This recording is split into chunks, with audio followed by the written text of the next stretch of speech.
Assalamu alaikum dear student, hope you are fine.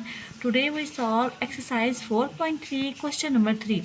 Find least common factor by using prime factorization method. ठीक है, हमने least common factor find करना है कौन सा मेथड यूज़ करके, प्राइम फैक्टराइजेशन का मेथड यूज़ करके. ठीक है, पार्ट 1 हमारे पास है 2a का स्केयर b, 4ab का स्केयर 6ab. सोल्यूशन की तरफ जाते हैं. 2a का स्केयर b, इसको हम ऐसे लिख सकते हैं 2 मल्टीप्लाई a मल्टीप्लाई b. ए 2 बार था, ए का स्केयर था 2 बार था, तो ए को 2 बार लिखिए, बाकी सारा एज इट इज़. अब 4 है, 4 को प्राइम फैक्टराइजेशन करना है, यानी कि 2 3 5 ये प्राइम नंबर होते हैं ना. 2 मल्टीप्लाई 2 करेंगे तो 4 आ जाएगा. 2 मल्टीप्लाई 2 मल्टीप्लाई ए बी, यहाँ पे 2 बार है, बी मल्टीप्लाई बी. ठीक है, ऐसे ही है 6ab. ठीक है, इसका प्राइम फैक्टर कौन से होंगे, 2 multiply 3 is equal to 6. 2 multiply 3 आ जाएगा, ए और बी आ जाएंगे. ठीक है, अब सबसे पहले आप इसमें देखेंगे कि कॉमन फैक्टर हमारे पास कौन से हैं. देखें, ये 2 हमारे पास कॉमन है, ए कॉमन है और बी कॉमन है. 2ab आ जाएगा कॉमन फैक्टर में. नॉन कॉमन फैक्टर कौन से हैं, देखें इधर ए फर्स्ट वाले में ए 2b and 3. 2a 2b multiply 3, ये किसके होता है, 2 multiply 3 is equal to 6ab.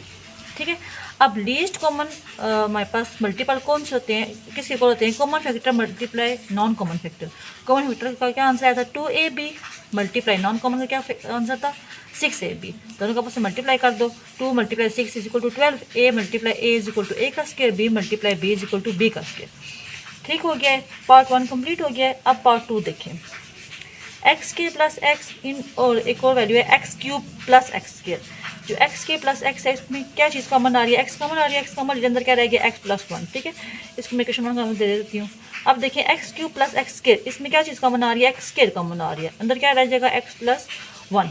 अब देखें, ये एक्स को लिख सकते हो एक्स डॉट एस एक्स. ठीक है, अब देखें एक्स इसमें भी है, एक्स इसमें भी है. ठीक है, एक्स प्लस 1 इसमें भी है, एक्स प्लस 1 इसमें भी है, तो कॉमन फैक्टर क्या आ गया, एक्स इंटू एक्स प्लस 1. ठीक हो गया, पीछे एक ही एक्स रह गया था जो नॉन कॉमन था, बाकी सारे तो कॉमन थे, तो सिर्फ एक्स रह गया, तो वो non common factor is equal to x. अब हमारे पास एलसीएम किसके इक्वल होता है, common factor multiply non common factor के. कॉमन फैक्टर था एक्स इंटू एक्स प्लस 1 और नॉन था एक्स. ठीक है, आपस में मल्टीप्लाई कर देंगे, एक्स एक्स सबसे मल्टीप्लाई हो गया एक्स के इंटू एक्स प्लस 1. ठीक है, यहाँ पे पार्ट नंबर 2 भी सॉल्व हो गया. अब पार्ट 3 देखें, क्या लिखा हुआ है, ए का स्केयर माइनस 4 ए प्लस 4 और ए का स्केयर माइनस 2a. सबसे पहले वैल्यू को देखते हैं, ए का स्केयर माइनस 4 ए प्लस 4. ये हमारे पास बेसिकली फार्मूला लिखा हुआ है, ए का square minus 2 a b plus b का स्केयर. देखिए आप, ये ए का स्केयर हो गया. ठीक है, माइनस 2 ए और बी क्या था, 2 था, इनको वापस मल्टीप्लाई करें क्या आएगा, 4a बन जाएगा. तो ये देखें 4a लिखा हुआ है, प्लस 4 किसका स्केयर होता है, 2 का स्केयर इज इक्वल टू 4. ठीक है, अभी क्या लिखा हुआ है, ए का square minus 2ab plus b का स्केयर, वो किसके इक्वल होता है, a माइनस बी के, तो a माइनस 2 होल का स्केयर इसका आंसर आ जाएगा. समझ आ गई. अब इसका पार्ट दूसरा की वैल्यू देख लें. ए का स्केयर माइनस 2a, इसमें क्या चीज़ कॉमन आ रही है, ए कॉमन आ रहा है, ए कॉमन ले लेंगे, अंदर क्या रह जाएगा, a माइनस 2. ठीक है, अब देखें हमारे पास कॉमन फैक्टर कौन से आ रहे हैं, a माइनस 2 इसमें भी है, a माइनस 2 इसमें भी है. ठीक है, एक a माइनस 2 कॉमन आ गया. ठीक है, अब देखिए यहाँ पे 2 a माइनस 2 थे ना, एक तो नॉन कॉमन रह गया था वो लिखेंगे, और एक यहाँ से a नॉन कॉमन रह गया था, a into a minus 2 non common factor आ गया. तो एलसीएम किसके इक्वल होता है, common factor multiply non common factor के. कॉमन था a माइनस 2, नॉन कॉमन था a इंटू a माइनस 2, तो आपस में मल्टीप्लाई होंगे, a माइनस 2 2 बार है, तो a माइनस 2 होल का स्केयर. ठीक है, अब पार्ट 4 देखें. एक्स की पावर 4 माइनस 16, एक्स का क्यूब माइनस 4x. पहले इस पार्ट को देख के चलें, एक्स के माइनस 16, ये पास क्या लिखा हुआ है, एक्स स्केयर का स्केयर, वापस एक्स की पावर 4 हो जाती है, माइनस 16 किसका स्केयर होता है, 4 का स्केयर. देखिए अब ये फॉर्मूला क्या बन रहा है, ए का स्केयर माइनस बी का स्केयर, वो किसके इक्वल होता था, ए minus B into A plus B. इसमें ए क्या है, एक्स स्केयर है, बी क्या है, इसमें 4 है, तो एक्स स्केयर माइनस 4 आ जाएगा, एक दफ़ा एक्स स्केयर प्लस 4 आ जाएगा.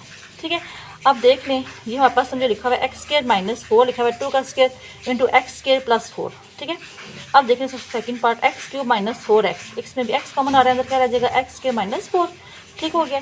अब देखें एक्स, ये भी लिखा हुआ है एक्स स्केयर माइनस 2 का स्केयर. ठीक है, अब ये पार्ट 2 हो गया. देखिए अब कॉमन क्या चीज़ें आ रही हैं, एक्स के माइनस 2 का स्केयर कॉमन आ रहा है, एक्स के प्लस 4 और एक एक्स नॉन कॉमन आ रहा है. ठीक है, common factor multiply non common factor किससे होता है, एलसीएम के इक्वल होता है. कॉमन हमारे पास था एक्स के माइनस 4, मल्टीप्लाई करेंगे नॉन कॉमन क्या था, एक्स इंटू एक्स के प्लस 4.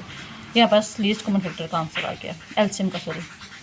लास्ट पार्ट देख लें इसका, पार्ट 5. 16 माइनस 4x का स्केयर, एक है वैल्यू एक्स के माइनस एक्स माइनस 6, एक है वैल्यू 4 माइनस एक्स का स्केयर। सबसे पहले फर्स्ट वैल्यू को लेके चलें 16 माइनस 4x का स्केयर। इसमें सबसे पहले कॉमन आ रहा है 4 कॉमन आ रहा है, अंदर क्या रह गया 4 माइनस एक्स का स्केयर। अब 4 को लिख सकते हैं 2 का स्केयर, 4 इंटू 2 का स्केयर माइनस एक्स का स्केयर। ये अब क्या लिखा हुआ है a का स्केयर माइनस b का स्केयर। इसको इस लिख लेंगे a minus B into A plus B. ए इसमें क्या है 2 है, b इसमें क्या है x है, 2 माइनस एक्स और 2 प्लस एक्स। ठीक है, ये मेरे पास इक्वेशन 1 होगी सॉल्व। अब इस 2 को लेके चलें एक्स के प्लस एक्स माइनस 6, इसके फैक्टर में डालेंगे। ठीक है, तो दो नंबर ऐसे लेंगे जिनको प्लस करेंगे तो 1 आएगा और जिनको मल्टीप्लाई करेंगे तो 6 आएगा। ठीक है, एक्स के प्लस 3x, 3 और 2 मैंने दो ऐसे नंबर लिए जिनको मैं प्लस करूँगी तो मेरे पास 1 आ जाएगा और जिनको मैं माइनस करूँगी तो मेरे पास और मल्टीप्लाई करूँगी तो मेरे पास 6 आ जाएगा। ठीक है, फर्स्ट टू में से कॉमन लो, एक्स कॉमन ले लिया, अंदर क्या रहेगा एक्स प्लस 3। सेकंड टू में से -2 कॉमन लिया, अंदर रहेगा एक्स प्लस 3। एक दफ़ा एक्स प्लस 3 लिखेंगे और एक दफ़ा एक्स माइनस 2 लिखेंगे। ठीक है, अब एक्स माइनस 2 एक्स प्लस 3, ये क्वेश्चन 2 बन गया। थर्ड वैल्यू थी वो थी 4 माइनस एक्स का स्केयर। इसमें ये लिखा हुआ है 2 का स्केयर माइनस एक्स का स्केयर, यानी कि 2 माइनस एक्स और 2 प्लस एक्स। ठीक है, अब देखें कॉमन फैक्टर कौन से इसमें आ रहे हैं। 2 माइनस एक्स इधर भी है, 2 माइनस एक्स इधर भी है, ये कॉमन आ गया। 2 प्लस एक्स इधर भी है, 2 प्लस एक्स इधर भी है, ये कॉमन आ गया। नॉन कॉमन फैक्टर कौन सा बच गया, इधर 4 बच गया था, इधर एक्स माइनस 2 बच गया था और इधर एक्स प्लस 3 बच गया था। ठीक है, ये नॉन कॉमन। अब एलसीएम किसके इक्वल होता है, common factor multiply non common factor के। कॉमन फैक्टर की वैल्यूज थी 2 minus x into 2 plus x, और फिर हमने मल्टीप्लाई करना है नॉन कॉमन फैक्टर को, तो वो था 4 into x minus 2 x plus 3। इसको मैंने वैसे ही अरेंज करके लिख लिया 4 2 minus x 2 plus x x minus 2 x plus 3। ये मेरे पास लास्ट पार्ट में इसका सॉल्व हो गया है।